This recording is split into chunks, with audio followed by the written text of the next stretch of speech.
Anin Boozhoo. I'm Loretta Ross, Treaty Commissioner at the Treaty Relations Commission of Manitoba. I want to welcome you to the Agotiwanan Centre, which is an educational space where visitors can come and learn about treaties.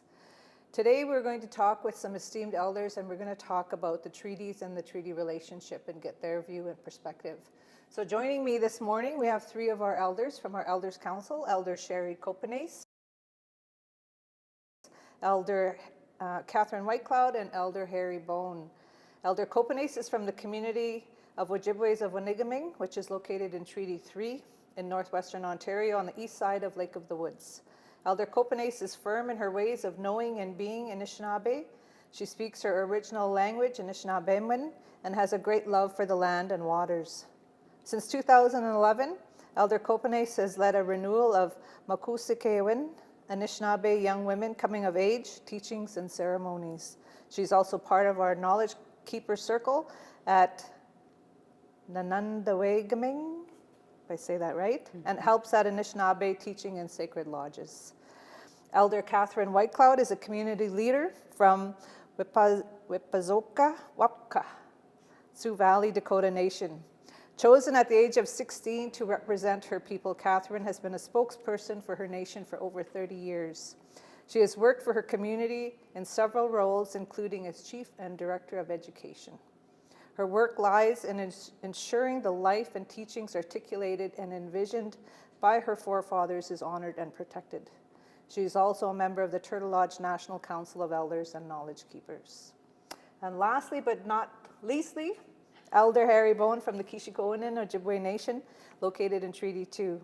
Elder Bone has worked tirelessly throughout his life to bolster Indigenous rights and has served extensive terms in many fulfilling roles in governance and education. He currently sits as chairperson of the Treaty Relations Commission of Manitoba, Council of Elders, and Assembly of Manitoba Chiefs Council of Elders. His distinguished achievements in leadership, scholarship, and public service have been recognized by many individuals and communities who have been touched by his work. So Miigwech, thank you all for being here and sitting with me and the Commission to talk about treaties and the importance of treaties from your perspectives. And hopefully we can just have a dialogue and we can relax in terms of how we move forward. I don't want to be too formal in the process, but to start things off, let's talk about treaties and what are the treaties, what do treaties mean for you, and what is the foundation on which they're based from your perspective. Maybe I'll start right here. Yeah. So for me, I just want to start off with a little bit of our creation teachings. And even when this being came from the universe to find a place to live, they asked the plant world and the nations that were here if they could come here. So they had a dialogue as to allowing access to this being that we now call Creator to come here onto this earth, and what that relationship would entail, what kind of responsibilities that would go back and forth between Creator and all of the beings that were upon the earth. So treaties is nothing new to us. Our creation stories have those. All of creation have entered into treaties, first with Creator and then amongst themselves, and then with us as human beings as we came here. So fast forward to the treaty that I'm more familiar with is Treaty 3. And of course it took a few years to finalize, took 4 years to finalize, and when it did, it's my ancestors did that in ceremony, and so what we know is that relationships were made with the crown and their representatives and the people that would come with them as well. And really it was to allow access to the land, allow access to waters and whatever the earth has to offer us, and we as people as well. So it was really about making relationships and making promises to one another that would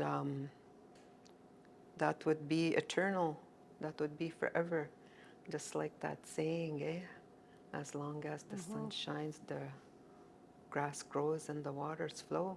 So that's the thought and the processes that our ancestors entered into treaty with our relatives from across the seas. So that's what that is all about for me. And what I want to emphasize is that it was done all in ceremony with our pipes, with our sacred bundles present, with using our Anishinaabe. Of course, there was translators there, and all of our people were involved in that. So, yeah.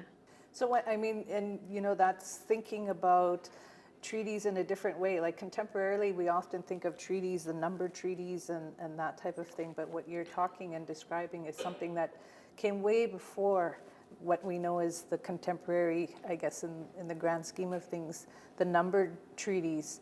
And it's how, as Anishinaabe people, in your perspective, always did things, right? It was always these relationships that were out there. And when we turn to the Dakota, Elder Whitecloud, I mean, the Dakota, we're not part of the number treaty. So when you talk treaties, it doesn't even talk about those treaties that we know in this part of the country, the number treaties. Yours also goes like way before, and as I mentioned, doesn't even include that. Could you share a little bit then of the Dakota perspective of treaties? Sure, good morning, and thank you. Thank you for the opportunity to share. And the perspective that I'll share is what I learned from my grandmother, but also from other grandmothers and grandfathers that I had an opportunity to sit with across the country in our travels. As Sherry mentioned about the treaty coming first and foremost with our relationship with nature, but it was primarily about our responsibility to care for her and to care for everything that's on the land because it sustains us and it's what gives us life. Then we fast forward to what was perceived as conflicts amongst ourselves intertribally. But the greater conflict was recognized very, very early on, which was the encroachment of our relatives that came from over the great waters when they started taking over land and not caring for the land and not caring for the life that sustains us. And our forefathers, our grandfathers, Tugashil as we call them, saw that there was danger not only for our own people, but for our relatives that lived in the different territories across the land. And the first treaty that I'm aware of that was entered into was with the Blackfoot Confederacy, which was a traditional treaty that was done in ceremony when our great leader, Sitting Bull, approached the leadership of the Blackfoot Confederacy to come together as relatives, to acknowledge that our approach to our purpose here and our responsibility was to care for, first and foremost, the land and all that sustains us, but also our families and each other. And so a treaty was made, what we call a traditional treaty, and in our language it's called hunka, when we make each other relatives, when we accept each other as relatives, done with great ceremony and gift giving. And it was when I sat with the Blackfoot Confederacy elders in early 2000s to confirm what I knew, they agreed. And the agreement that was reached was called an inutsi.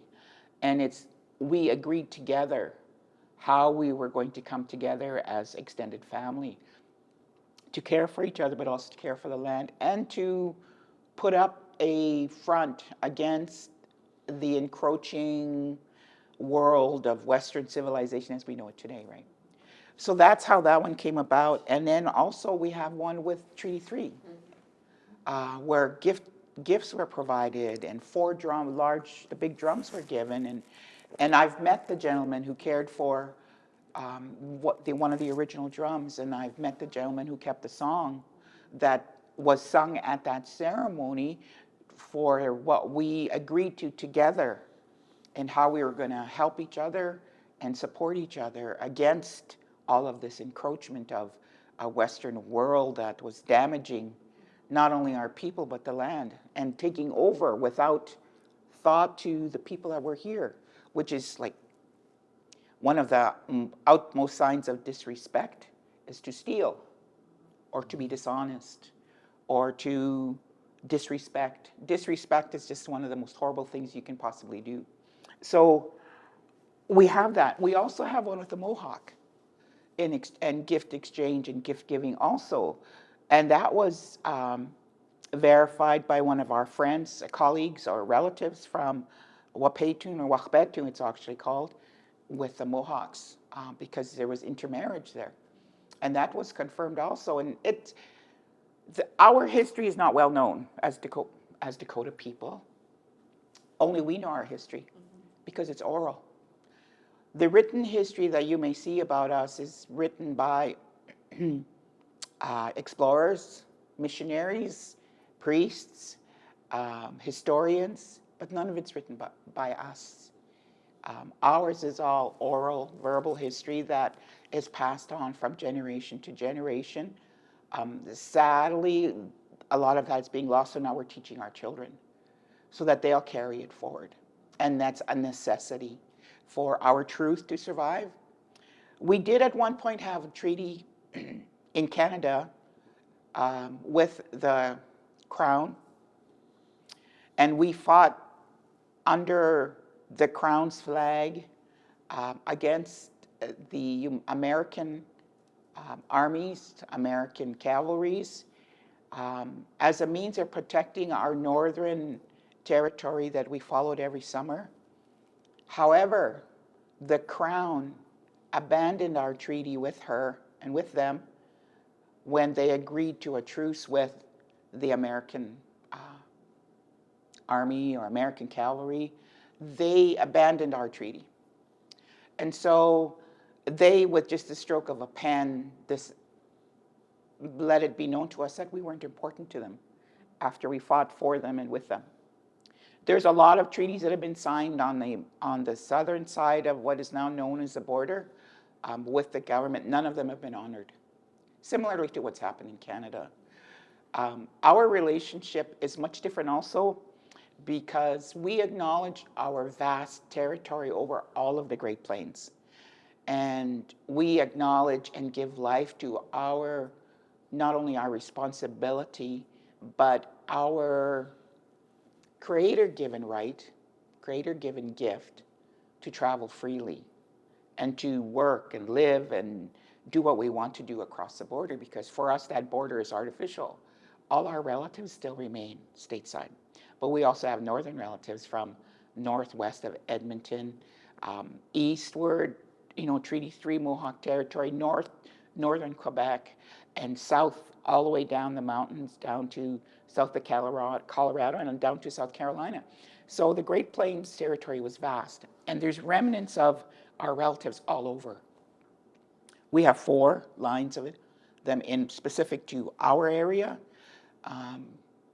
We have 9 Dakota communities in Canada. But our numbers are nothing close to our relatives in the United States and Minnesota, North Dakota, South Dakota, Montana, Nebraska, Colorado. So it's vast. Our primary responsibility to each other is as relatives. And that's what we're going to be known for. And so that was the basis for our treaty-making process, the gift-giving, the ceremony, the songs that carry that history forward. Our history lies in our songs. And that's why our singers are so very important. It's like the gentleman that carried our song forever with regards to the Treaty 3, and now it's going to be passed on again to another person because the gentleman's passed away. And how important that is, it's the knowledge that is kept in the heart and in the mind, and how it's carried forward by those that are tasked with the responsibility of carrying it. It's a great honor. So that's my understanding of our treaty process. It's the traditional relationships, the act of taking each other as relatives that solidifies that. Thank you. Kindash Elderbone, I mean, there's some similar concepts, I think, there. You talk about kinship, that relational aspect to treaty making. Is that, how does that tie into your understanding of treaties and the foundation on which they're based. Miigwech, let me start off by making reference to my grandmother. My grandmother often talked about the words of our people. She often mentioned words are important, Anishinaabe words and also the English words. So treaty in English words is about agreeing one another. And Anishinaabe language is agoi duin. Agoi duin is about relationship. And our first treaty was made with with the natural world, as Catherine and Sherry's mentioned, with the natural world, with the Creator. So that's our first relationship. In fact, the first treaty was Nana Bush and the Creator when he was assigned to name the places here in North America. So that was the first treaty. But the treaty that we're talking about today is the modern treaty about people's relationship. But I want to go back, to what my grandmother said. The words of our people are important. Anishinaabe words are important. So that's why, then we use those words very, very, closely to our heart to make sure that we have the right meaning. Agoi Diwin simply means, people working together for the benefit of all people. Long time ago, then we made treaties with, our neighboring neighbors, whether they're Cree, whether they're Dakota, It's about land, it's about, hunting, fishing, medicine, that kind of stuff. So, then we made treaties with us, because we have a protocol, then whoever the territory people have, and they're the ones that, that should be given the preference to it. That's why tobacco is important, because, then we had runners at one time to make treaty with us, then we'll back and forth. But I think, what's important for us today is to make sure that, the original relationship is about, not giving up, the rights that the Creator has given to us. In the words of Miniguizim, Miniguizim, Naja, Kinagegu, Aningishiging is the word that my grandmother often said, and those were the languages of our people, the teachings of our people, the ceremonies of our people, the traditions of our people, in the way that we haven't given up those things, for our people. So I think it's important. That's the base of our treaties. And on the English side as well, they have their own basic rights, but I think it's about a relationship. It's about sharing.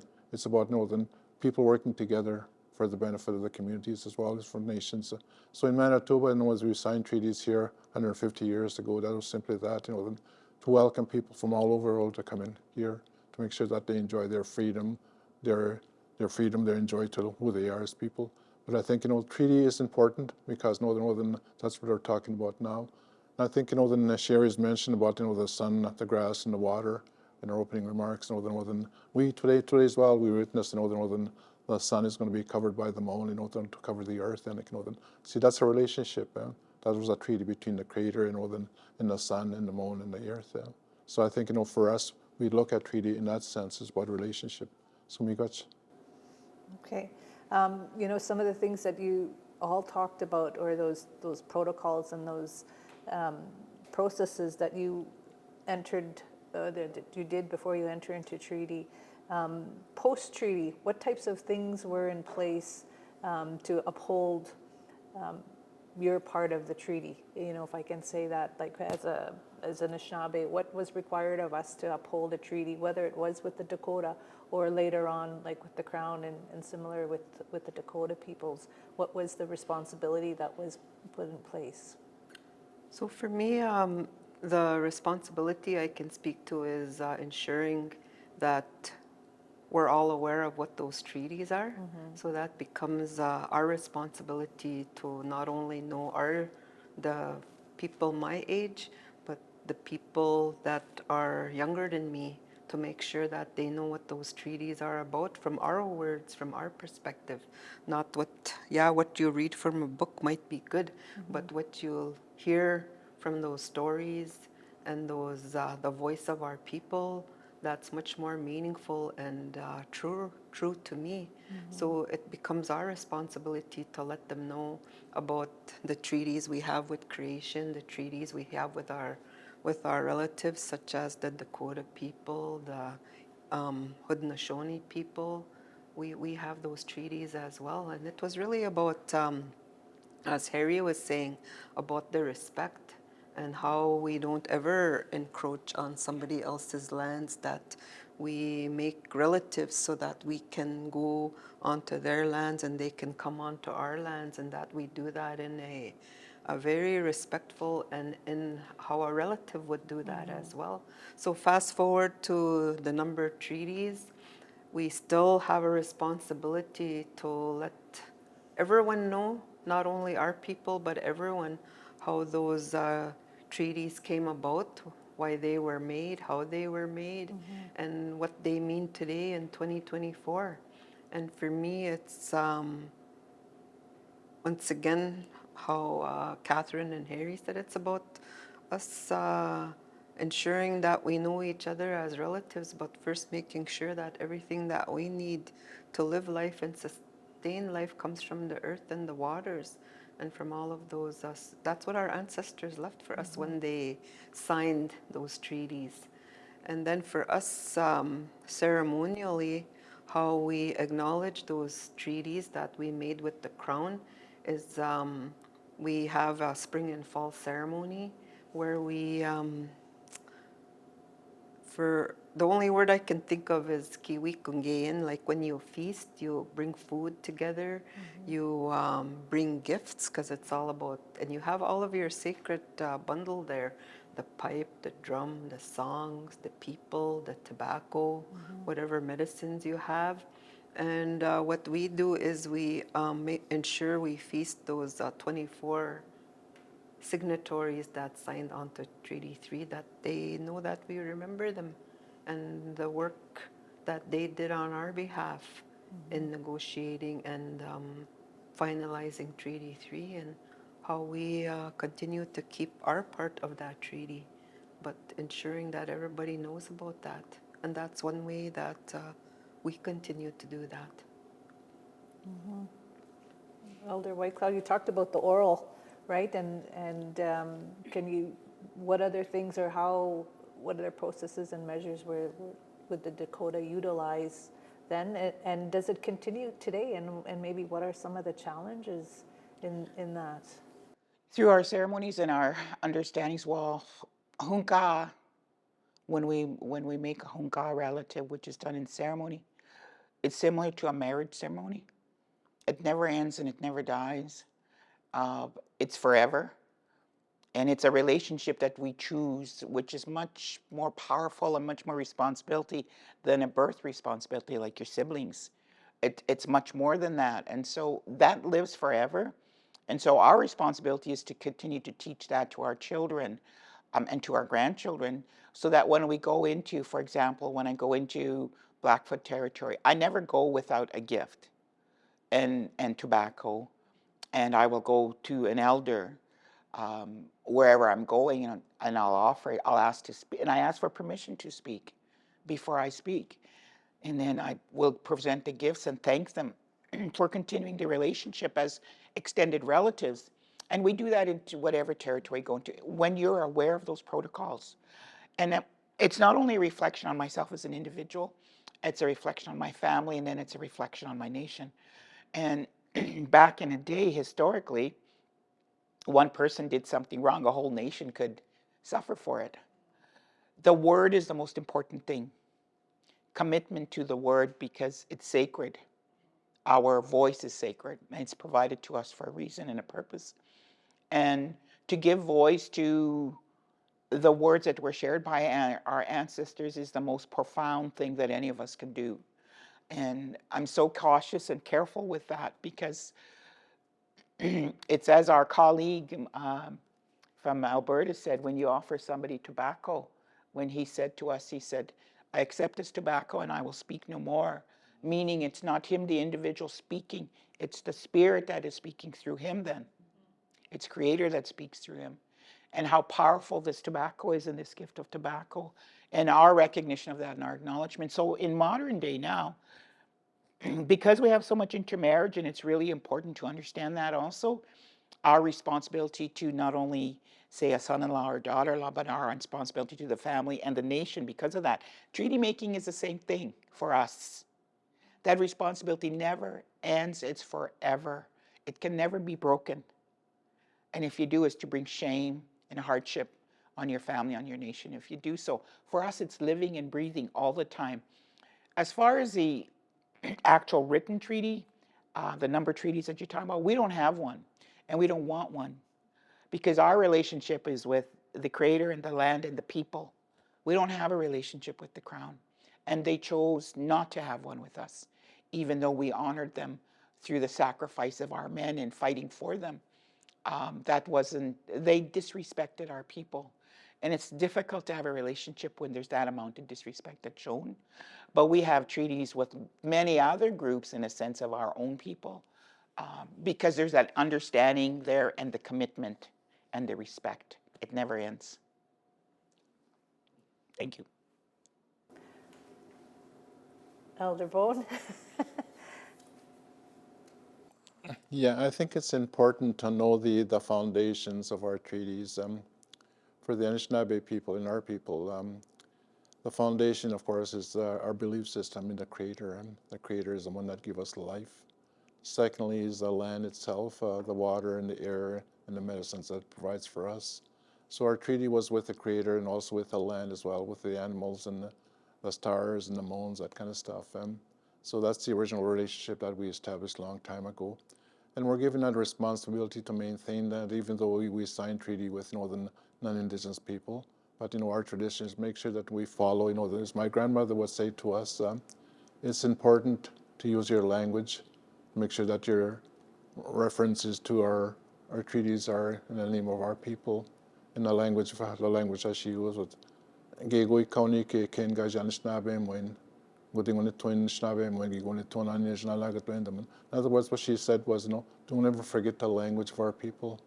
That's where our teachings from. That's where Anishinaabe and Shoewin comes from. Our laws comes from that process. If one day you forget your language, you have to use someone else's language to try and explain who you are.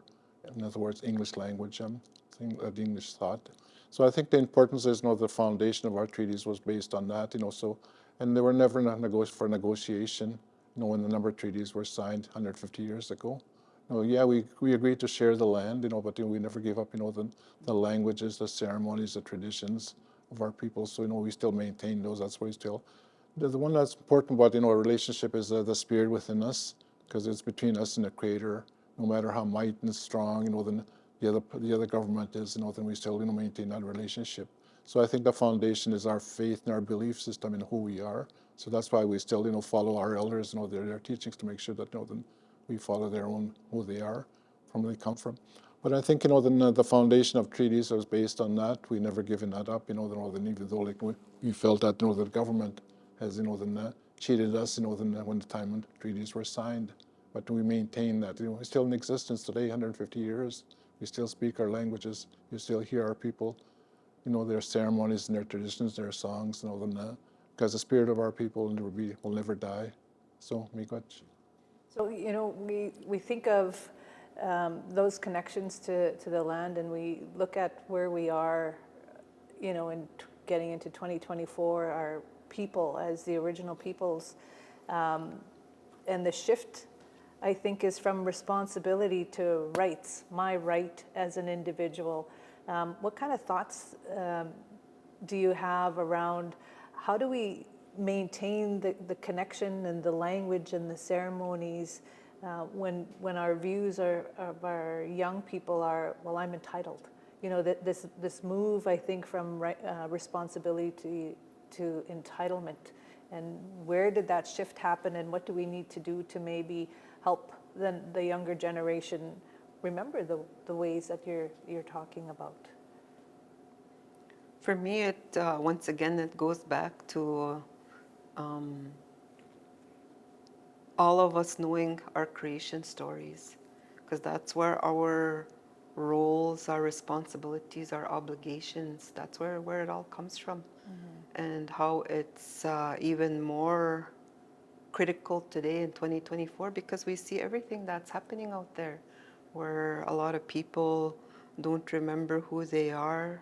I'm not only speaking about Anishinaabe people, but people in general.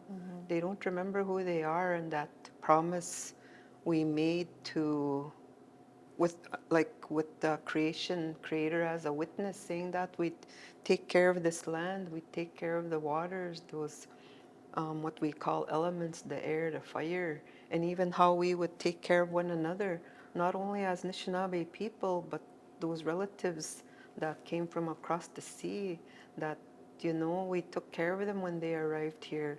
We made sure that they could survive because here in the northern part of Canada, it's really harsh here in the winter. And a lot of people wouldn't have survived without our ancestors helping them, showing them how they could live in climates such as this. And so for me, it's about us sharing and remembering those stories and remembering all of our roles, responsibilities, and obligations to one another as human beings. And even the values that we have. You heard Harry and Catherine talk about respect, about honesty, about being generous, about sharing, having all of that, really living those values in 2024, because a lot of us have strayed away from that. And to me, I know that's done on purpose to really confuse us and for us to be separate and not, so that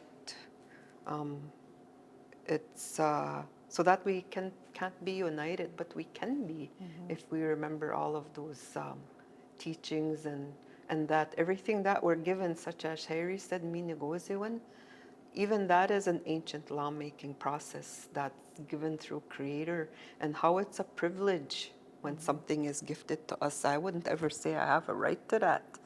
No, that's a gift to me, given to me by creation, and and when when I see it as a privilege, I'm going to take really great care of it, because with that privilege comes great responsibility, great obligations. It's nothing to be taken lightly, such as what my sister said, when you make relatives, that's a great and powerful responsibility when you take somebody as a relative. So for me, that's what it's about, us remembering that, and how we see these gifts and everything that we're given today, that it's a privilege, and how do we take care of that, rather than me saying, oh, I have a right to that. Like that water that flows through here, I can say I have a right to that water, and but what am I doing to take care of that water? So me, yeah, miigwech. How, and in spite of the fact that we think that there hasn't been that much time that has gone back, we can look back, my colleagues and I, my friends, my relatives, and see how different, like, well, how I grew up in the most simple way, and life was beautiful. We never had to worry about anything. Everything was done by hand. There was no electricity. There was no running water. And we were happy. And I look today, and a lot of the things that have impacted the relationship, our own relationships and responsibilities, is first of all convenience. And it's about ownership, and it's also about control. Control through treaties, a written word. The intent has been forgotten, or it's been twisted to benefit the person that's in control. In this case, it's government. The convenience for us, it's easier to just sit at home and get something off the grocery shelf than going out and doing what we're supposed to do on the land. And so we've lost, to a certain extent, that connection. And I remember a friend and colleague who said, my grandfather told me I have to come back up north to the land and put my feet on the land so I can remember who I am. Because we're walking on concrete all the time. We're walking on asphalt all the time when you're in, and we're not meant to live like this. Only ants do this. This living in this crowded city life where we all ignore each other.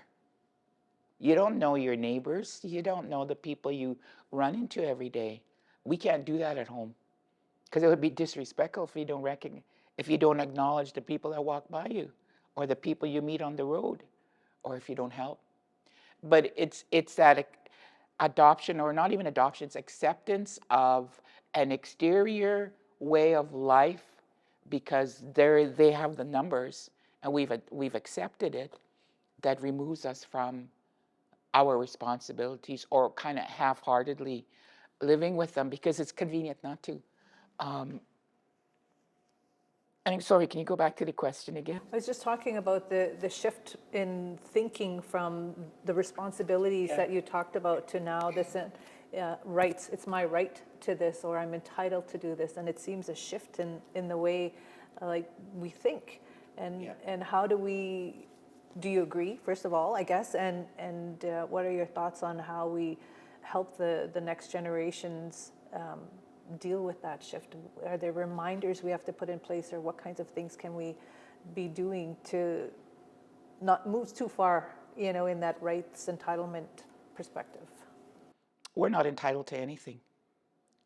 It's a gift and it's a blessing. Whatever comes into our lives, it's also a responsibility. And that's the part that's missing because we've adopted another way of thinking, or our children have, because of their exposure to media, their exposure to life in a situation that is so far removed from our original way of living. And our efforts have to be to go back to the simplicity, because in the simplicity is the fulsome of our responsibilities to natural law. Natural law will determine for us what's going to happen. We aren't. Look at what happened when COVID happened. The world stood still. The lakes and the rivers cleansed themselves. The animals were back out on the land because man was forced indoors and no movement. And they suffered for it. They didn't know what to do with themselves. Look at how many people suffered from mental illnesses and so on, because they had what we call cabin fever, right? Because they didn't know how to function within that quiet space. And for us, we're taught inina, wo inina, in our language means to be silent and to be still, to reflect, to acknowledge, especially when when a spirit passes on, wo inina, be still. Allow them that time and space, support the family in their grief for them while they make their transition, right? For a year. People can't even sit still for one afternoon to go to a funeral these days, or don't even make the effort. And so those really simple concepts of our responsibility and what we're supposed to do as Ikjewi Chachta, that's all we are. In our prayer, my prayer every day is Tunkashira Omakia, Ikjewi Unshia de Unchimaka Kalmawania. Creator, help me. I'm walking on this land as a simple woman who makes mistakes. Forgive me. Forgive me if I've dropped something today or forgotten to do something. Because of the world we walk in, it's very easy to do that. And to go back to the simplicity of our responsibility. So, I mean, we talk often about natural law, but really it is natural law that will determine what's going to happen. It's like when the G20 came to Canada, I forget what year that was. So we had that ecumenic, or that conference here in Winnipeg at the U of W. All of the religious leaders of the world came to meet in advance of the leaders of the world meeting in Toronto, southwest of Toronto. So we had our meeting and we talked about the message that needed to be provided to those world leaders. Similar message with what we're talking about. An earthquake happened at that meeting. And that's what we told him. He says, you can't decide things. The Creator and Mother Nature will decide. You have no control over that. But man has put themselves above that. And so we see the imbalance and the dysfunction because of it, even in our own small worlds, because we've put ourselves above creation. And our grandchildren are the ones that are going to pay for that. And that's what my grandmother, my kunshi, used to say. When someone did something that would impact their children or grandchildren, in our language would say, they must not love their children. They must not love their grandchildren. To do things that our grandchildren would have to carry the responsibility for. That's where we're at. What are we leaving for them? So that's the same way the relationship is with each other and what we're talking about here. Treaty, really, what does it mean? It's a shared responsibility. But in this case, it's only one party that's carrying the responsibility. The other side isn't. Thanks. Elder Bone? Yeah, I think I just want to go back again to my grandmother's original teachings, she often said that if you lose our languages, we lose the way we do things, the way we worship the Creator, our connection to the land, our connection to one another. We have to use someone else's language, someone else's ideas, someone else's belief system to try and explain who we are, what the Creator has given to us. We abandon that.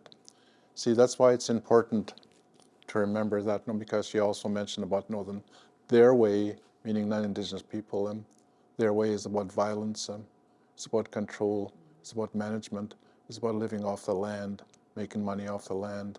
Ours is about a relationship with the land, because we're going to go back to the land when we die.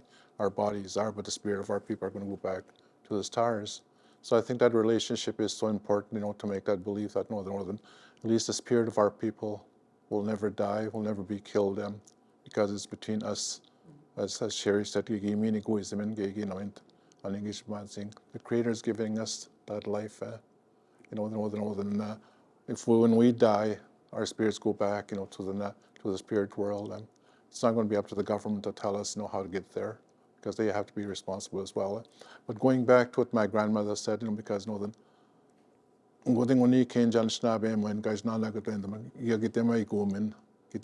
is violence. She said that's exactly what they are.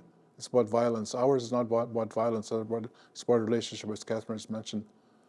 Violence means that the controlling, managing, the living off the land to make profit. That's not our way of life. Because look at the situation now. The climate change, the fires, the storms, the water, the floods, all kinds of stuff. A changing world because of their greediness of the making of the land. That's not our way. Our gift is towards the Creator. But I think going back, to say that why young people now, because the government made a big effort. They introduced a legislation called the Indian Act shortly after the treaties were made. They established residential schools. The basic purpose to deny our languages, who we are as people. And they just about, we're able to do that then. But our parents, our grandparents, to maintain our languages, so that's why we're still here. So I think we have to go back to those teachings. We have to go back to our people, to our grandchildren, our children, to make sure that they understand who they are. Because that's the only way we're going to survive, is practicing our own traditions. The way that we worship with the Creator, the way we establish our relationship with the Mother Earth, the plants, and the animals, that kind of stuff. But I think what's important for us is to make sure that we have those things. That's why our meeting is here today, to have this concept of interviewing us, to make sure that we have a teachings there, so our grandchildren would understand that that relationship must be maintained and given back to them. I think it's experience, because we know that through our ceremonies we do that, and whether it's Sundance, Badawian teachings, whatever, that it's an experience for them to make sure that they understand who they are. So I think it's important that we teach those things as elders while we're still here in this world. So, you're talking about elders and a lot of these things, and I'm sitting here as, I don't know, my middle life and 55 plus, and just looking at my generation and thinking of the difference in growing up. We still had a lot of the simplicity, I think, and sometimes we can confuse convenience with simplicity as well, having all these things making life simple, but it's a different type of living that you're talking about. And when we look, even for me, if I look at my children and my grandchildren and what am I leaving them, what are some of your either concerns and is there a sense of urgency that you feel that we need to be doing for those generations? And how do you connect some of those teachings and that way of life and thought with what we're dealing with contemporarily? How do we get the government, if that's even an approach, or what do we need to be doing in our own communities and with our people to continue what our ancestors left with us? So for me, going back to treaties, and especially the contemporary treaties, I know my sister and I have talked about that even for us, we need to renew the how we renew treaties, like how we celebrate what our ancestors did back then with the Dakota and the Anishinaabe people. And we still have those drums there, we still have the pipe there, we still have the song. And for me, it's ensuring even people older than me that might not know that, but for them to know that, and even our relatives, like the ones that came from across the sea, but most importantly, my children, my grandchildren, my great-grandchildren, and those yet to come, they need to know those, and they need to, we need to leave something for them, whether it's a video like this, whether it's written or the oral stories that we have, the voice that we use, so that way they know. And even with the government, we can still fulfill the promises that the Crown and our ancestors made. Those are, those can be fulfilled easily. I don't know why we make it so complicated, so cumbersome. Those are things that were that can be fulfilled today, but it's just us knowing what those are and not getting confused with administration and all of those other things, because that's clearly written in our treaties, what they are, like how we're to share the land, how we look after what people today called resources instead of making money off it. How do we take care of that so that it's here forever? So for me, it's about that, and we can work with the government and our leadership on that, because our elected leadership needs to understand what the treaties are all about. All of us do. We all need reminders. Not any one of us can't be reminded about the good things that our ancestors left for us, and how we can leave those good things for our grandchildren and those yet to come, because that's what we've always said. Our responsibility is to make their path less challenging, free of obstacles, and that's our work to do that. And even those younger, and Harry already mentioned that, it's even me, sometimes I worry, and maybe I worry too much, like, who's going to be here to speak our languages? Who's going to be here to know our stories? But I know the younger people are hungry for that. They want to know.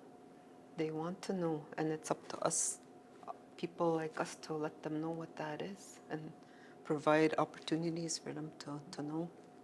So, me, yeah.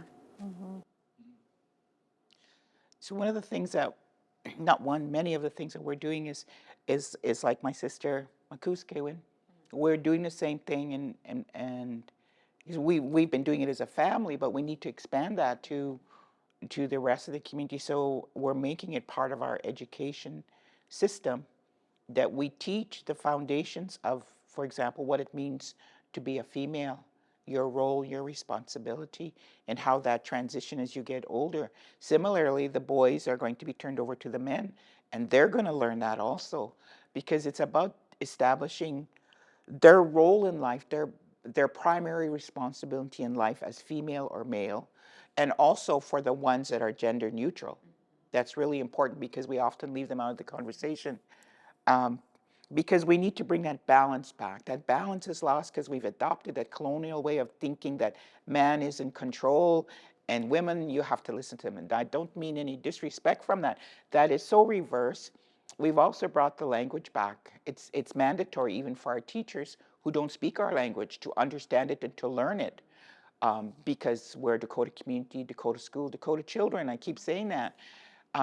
Because our understandings are inherent in our language. They have to understand the language to learn the true depth of what we're talking about. Because there's so many concepts that we can't explain in English. And the other process is that we have to bring the language back, because English is completely reverse of our language. What we've done is, and we have to carry the responsibility for that too. We've forced our children to think in reverse of their natural way of thinking and processing. And so we see our children struggling because of that. We've got to bring that back to the natural way, the giftedness that our Creator provided us. So we're working on that. We're going to make that happen. We're going to bring back that you, as I tell my grandsons, you are responsible for your little sisters. We raise them as brothers and sisters, not as cousins, because that's our way as family. Their role, their responsibility within family and the extended family. And I keep telling them, you're responsible for your little sisters until the day you finish walking on this earth. That's your primary role. Your primary role is to make sure that when I reach an age where I need help, you're going to help me. And I don't have to say that, they know that, right? So those things we're bringing back, we have to, because all those teachings lie within our language. All those understandings, those foundational things are within our storytelling during wintertime. All the ceremonial aspects are, summer season from, well, for us from March 21st till October, fall solstice, is our busiest time for ceremony. And we need to include them and involve them and to teach them. And so we're doing that. And the men and the boys, their busy time is from fall through winter. And the reason for that, and they need to learn that. And on top of that, still teach them so they can survive in modern world, because that's what my father did to us. We learned everything from my grandmother who didn't speak English. I didn't speak English till I started school when I was 7. And then I was put out there in the big world, as my dad called it, to learn their ways, because I was going to have to learn to survive in it. But my foundation is who I am as a Dakota Wea, which makes me strong, which allows me to be able to do the things that I can do. So that's what we need to bring back to our children, so they have an understanding about roles and responsibilities and their path in life. Many of our young people are wandering around. We say iboto tomani umpia. They've given them path in life, but they don't know what it is, so they're just bouncing back and forth like this off the walls of their path in life. They have to learn what it is, and we have to help them, because they don't know how. They don't know how to find that unless they enter into prayer and ceremony and understanding. So that's what we have to do if we're going to save our way of life and who we are. Thank you. I think we as elders still have a hope in our world, and that's why we as elders are really involved. We have an Elders Council, Treaty Commission, the AMC, but there's also other elders who are coming up, they're not staying back, realizing that our contribution in our ceremonies and our teachings are important. So there's us as elders, we still participate. In our last years of our lives, we still participate as much as we can to make sure that our words are are taught. But also to our young people, there's also some hope in their kindness. They're starting to learn. Young people very young people who are turning into their traditions. I know that my good friend, and Jason's good friend, Ron Manuin, he's in his 40s, he does traditions. He's got a following of young people that do traditions, the ceremonies in our languages, in the hopes of our people. So I think there's a desire for our young people to look for who they really are, their identity, their purpose, that kind of stuff. I think we have that hope. Same thing with education. We have now students at at university and colleges that are learning now the non-Indigenous white man system, how to do things. But I often remember that young girl that taught us one time at a treaty conference. I just simply said, there's thousands of us young people in universities, colleges, taking medicine, law, education, engineering, all those. The one thing that's wrong with that is if we don't know our traditions, if we don't know our languages, if we don't know our teachings, we're going to be the generation that's going to faster our people into assimilation. So they're aware of it. Our young people are aware of it. That they have a ray of hope. So that's because we as elders haven't given up. We could easily go up and say, well, I don't want to get involved. I had my stay. Look at my sister, my younger sister, took a full-time job again to be. She retired. She took fun. It's our contribution. We're still there. We're very much alive. But I think, our hope is simply that what the Creator has given to us, Kagijiminigo is young. We have to share it. That's our responsibility until we die. Then we have to share that knowledge. Yeah. So that we have, ears. The young people.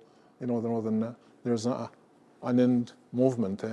Inside movement, our young people are starting to learn about their ways as well. See, that's why the other thing too, even today's elders, then are very, very adamant that we be recorded, our words be written up and be recorded in words, and because we know that when we leave this world, at least our words could continue on. See, before then, they were in doubt about what the government has said, don't speak in your language. So they spoke the language behind the scenes, ceremonies behind the scenes. But nowadays, it's not like that anymore. So most elders today's elders, they're they're willing to be recorded, than who we are, because make sure that our knowledge is still being maintained and retained, by our people. It's for our young people, for them to learn. But I have hope in our young people, because I run across young people that feel the desire, like Erica and these young people, wanting to learn about our ways. So I think that's our hope, but we too as elders, we have a responsibility. As long as we can, we make this contribution to make sure that what we know, what we learn, to give it back to the people, to young people. So our hope is there, then our desire is there. Then I'm hope that the Creator will bless us, for continuing on. As I said before, we'll never be defeated, never conquered, and we never surrendered them. Then our spirit is still there. Miigwech. Well, thank you. I want to give an opportunity for any last comments that you maybe want to share before we close off. Regarding treaties in 2024, for me it's really important that everyone knows about them, and places such as this, the Treaty Relations Commission of Manitoba, that's one place that people can find out about what these treaties are about. And then as Catherine and Harry said, it's for our people, it's really important for them to know who they are, so that they can continue to fulfill what the treaties mean, and then they can articulate that and keep moving forward, ensuring, even though they haven't been honored, I have hope that they'll be honored at some point, and how we can go back to caring for one another again, really, because that's what it's all about. And it might be so simple to say, and it is really simple to do, to care about another human being, to care about the earth, and how in any way that you do that, it's good. Whatever way that you can do that, it's all good. Not one way is better than the other. So, miigwech. I'm really, as we reach this stage in our lives, because at one time, I remember when you were young and starting out as a lawyer. I remember when I first met Sherry, and Harry and I were directors together back in the day. And it's amazing how fast time goes by.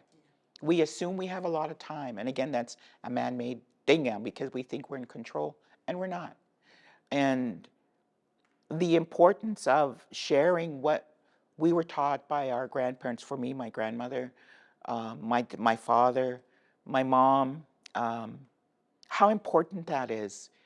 It really hits home to me now, now that I reach a stage and seeing that there aren't many of our old people left anymore. In my family, my generation is it. All my aunts, uncles, grandparents, everybody's gone. We can't leave it for somebody else to do anymore. We have to do it. And I'm really, really conscious of that, and about involving grandchildren, and all children are grandchildren, involving them, because we have a responsibility to leave behind what we were blessed with, that knowledge. And I'm really cognizant of that, which is the reason why I'm back working full time. One of the reasons, and to pass that information and knowledge along. And going back to what my sister said, we complicate things. And going back to treaty, and it's so easy to fulfill from the perspective of the written treaties. It's so easy. it's complicated by, first of all, the letter. I remember when we got hung up, and during the Framework Agreement Initiative, we got hung up on one little 3-letter word. It tied up the whole process for a couple of years. In our ways, it's not like that. It's your honor, your integrity, your honesty, because when you give your word, you do it. But they get hung up on the legalese stuff. And that's man-made. It's not important. What's important is what's been given to us by Creator. And the answer, and I use this term often too, is when I say, the answer is simple. You either do it or you don't. That's the simplicity that I'm talking about. You either do or you don't. You either go back to land or you don't. You either help or you don't. You know, and part of it is, it's a reflection on yourself that you have to be really aware of. And we don't, our children have reached a point in our young people where that's not the case. It's everybody else's. It's like that entitlement you're talking about. It's everybody else's fault. It's everybody else's problem. It's not mine. And so we have to bring that responsibility back. If you don't mind, thank you. I just a couple of things I want to mention. I know that one of them is about treaties. A treaty is about relationship, and not so much on the non-Indigenous perspective. So that's why those words, you know, as long as the sun shines, the grass grows, and water flows, are important. The sun is a reference to our spiritual laws, because it's about the Creator. You know, the grass is about the natural laws, about Mother Earth, and the water is about our people. So two important things, the Creator, the land, and the people in that sequence. I think it's important. That's why we say these words. They sound nice, but you know, the sun represents our spiritual laws. The grass represents, you know, our natural laws, and the water represents our human laws, the ones that we practice here today. But in closing, I just want to mention about, you know, I think we as elders today, you know, as other elders before us and before them, they taught us how to love, how to take care. You know, my grandchildren, you know, I have my 2 grandchildren I live with them. I know then a few years ago when I fell down, you know, then they just burst out crying. You know, then that love, you know, they had for me to, you know, to make sure that I was okay. But you know, when we teach young people love, we take care of them. You know, they themselves learn what that is. So I think, you know, that's what we have as grandparents, because I was raised by my grandparents. It was about love. It was about respect. It's about to honor the woman. That's what they taught me. So I think, you know, then as we teach, you know, then our grandchildren as well, because we love them more than our sons and our daughters, because for some reason, because they're the, you know, the northern. But I find our hope is there, because they have that kindness. Because same with my young northern son. He's a little older than my granddaughter, and we teach him that, no, you have a responsibility to your sister. Your sister is, you know, very, very important in our lifetime. You know, so he learned that, you know, through practice, by practicing. But I think, you know, it's about love. It's about respect. We do that, you know. I do have a lot of respect for my Anishinaabe and stuff, my younger sisters. You know, not only that they're nice looking me, but they're still. But you know, then I think we take care of us, because some of us go a long ways, you know, than in our traditions. So, you know, then I remember when you were a young lawyer, you know, then you dragged me to court, but I'm not going to talk about it. I'm not going to talk about that. But I think, you know, then but our hope is our contribution, our responsibility. We're going to be involved until it's our time. And I think, you know, then, as you'll say, the existing elders, because elders before me are pretty well all gone. So the elders that we have now is probably my age or lower, like that kind of stuff. But I think there's hope.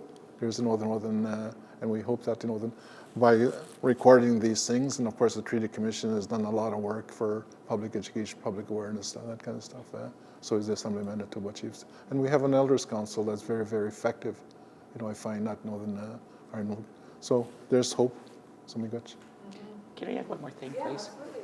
I wanted to add, because it was on my mind and then I didn't voice it.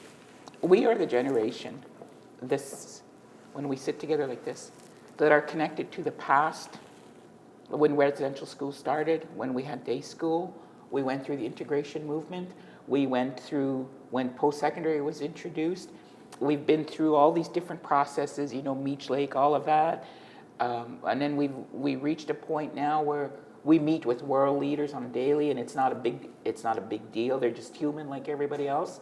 To the point where we've seen the damage and the destruction, but we still have hope because we are the ones that are still connected to ceremony and spirit and connected to the land the way we were brought up in our log cabins with dirt floors. And that hasn't ended, and we're still connected to that ceremonial aspect. So we're so important, and I keep being told that, and I recognize that because we saw how it was and how life was beautiful. We saw how it is now and how challenging it is. And what we do and can share so that it doesn't need to be challenging. Again, you either do or you don't. The answers are simple. It's interesting because that was like 30 plus years ago that we met, and I was, as you both referenced, a young lawyer at that time, thinking I knew everything. Like I came and really believed because I was a lawyer that I knew everything, and meeting with the elders and that, first thinking, what did they know? Simply because it was we were exposed to different things, and how quickly I became humbled and realizing that it was me that didn't know those things, because Pangieta Anishinaabe, right? I only know a little bit of my language, and that's my journey to travel, and in conversations with my mom, found out why she did it purposely, to save me from a lot of the things that she had experienced. But this is my journey, and I don't blame her in any way for that, because I could learn if I sit and spend time with the elders, and I've done that a few times with Elder Bone, and learning the language and how important the language is. It's not just a word translated into English. It's knowing all of the meaning behind those words, and sitting, he talked about Ron, and talks about the songs and how the explanation that goes into the songs, that they're not just a few words, but there's a whole history behind those. And and that's why I mentioned earlier, I panic because I have such small knowledge compared to our elders, that I just want to hang on to you guys and keep you around. And you allowing us to record is one way of doing it, as you said, which is a bit of a change from the elders' perspective as well. But it just gives us so much hope. And I want to thank you all so much for giving of your time and your wisdom to the Commission and to others out there that will have the opportunity to view this. And talking about the importance of treaties, not just those numbered treaties, but those relationships that we have with all of nature and with each other as different nations of people here, and how it's not historical, it's not something that's in the past, but that it's our responsibility. It's living and breathing. Absolutely. Something that we still have that responsibility to do, despite all that's happened to us as a people. We still have to carry that responsibility, because that's what Creator gave us. So I thank you all for coming and sharing, and I hope that we can have many conversations in the future about this and so many other things. So again, Miigwech, thank you very much for giving your time.